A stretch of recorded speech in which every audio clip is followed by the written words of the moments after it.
Welcome to another educational video from Screams and Echoes. Video Nasties, a dark chapter in film history.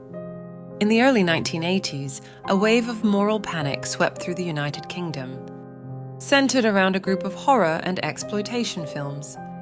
These films, known collectively as video nasties, sparked one of the most controversial debates in cinema history, questioning the boundaries of violence, obscenity, and censorship in film, as well as governmental overreach. The popularity of video rentals in the 1980s brought cinema into the living room, but it also brought films that had not passed through traditional certification and rating filters. For the first time, viewers had the freedom to watch films away from cinema. This included films that had never been submitted for classification or rating. This newfound freedom, however, came with growing concerns over the availability of unregulated content. At the time, the UK had no specific legislation to regulate video content. The closest it had was the Obscene Publications Act, which had been enacted in 1959 but hadn't been updated since 1977. The Obscene Publications Act's definition of materials which tend to deprave and corrupt persons who are likely to read, see, or hear the matter contained or embodied in it was, of course, open to wide interpretation. While films released in cinemas were required to be put before the British Board of Film Classification for compliance with the Obscene Publications Act and receive a rating, no such rule existed for films destined for home video. This loophole opened the door for producers of films that were deemed too extreme by the Film Board to release their movies direct to the video market and into the eyes and ears of anybody with the ability to rent from their local video shop.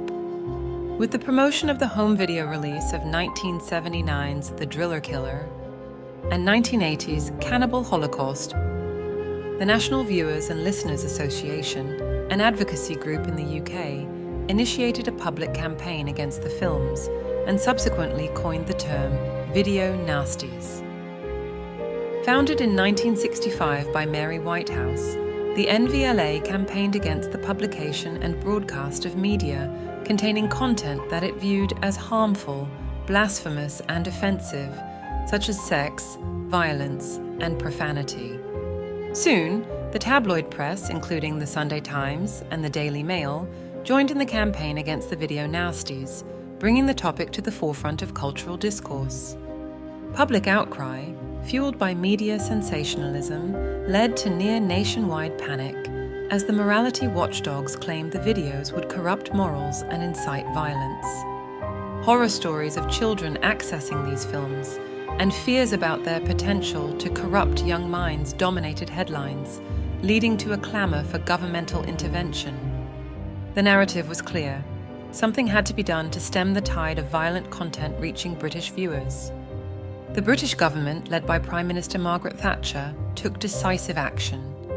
In June of 1983, the Director of Public Prosecutions, DPP, made public a list of films his office felt could be successfully prosecuted under the Obscene Publications Act. This meant the dealer or distributor of the film could be tried in court for dissemination of obscene materials. If the prosecution was successful, the distributor could face a fine or imprisonment, and the film would be declared obscene and banned in the UK until the obscene content was excised. As prosecutions failed or were dropped each month, the list was edited. 72 separate films appeared on the list at one time or another. 39 were successfully prosecuted under the Obscene Publications Act. The remaining 33 were either not prosecuted or had unsuccessful prosecutions. Eventually, the Video Recordings Act of 1984 required all videos to be classified by an industry body. This resulted in the BBFC classification of home video releases.